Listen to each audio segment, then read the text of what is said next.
முக்கிய செய்தி: சிவகாசி அருகே புதுப்பட்டியில் பட்டாசு ஆலையில் ஏற்பட்ட பயங்கர வெடிவிபத்தில் 2 உயிரிழந்திருக்கின்றனர். இதுகுறித்த கூடுதல் விவரங்களுடன் இணைகிறார் நமது செய்தியாளர் ஜெயலானி.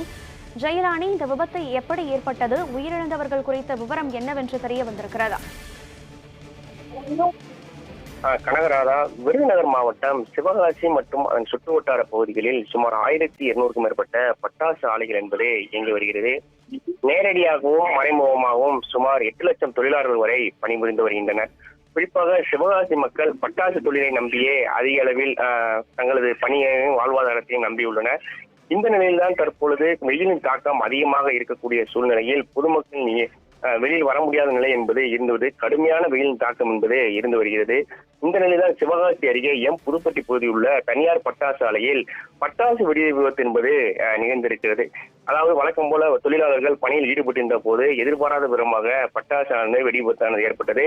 இந்த விபத்தில் முதற்கட்டமாக 2 உயிரிழந்ததாகவும் 3 பேர் வரை காயமடைந்ததாகவும் தகவல் தெரிவிக்கப்பட்டுள்ளது. இந்த நிலையில் தகவல் என்று சம்பவத்திற்கு சிவகாசி தீயணைப்புத்துறை தற்பொழுது தீயை அணைக்கும் பணியில் ஈடுபட்டு வருகின்றனர். மேலும் இந்த வெடி விபத்தில் 5 அறைகள் முற்றிலும் சேதமானதாகவும் கூறப்படுகிறது.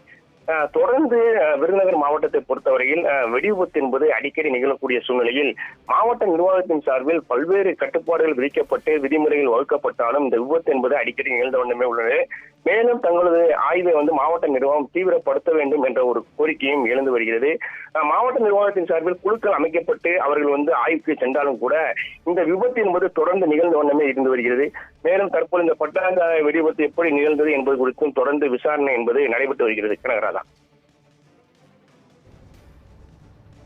விவரங்களை வழங்கியமைக்கு நன்றி ஜெயலானி.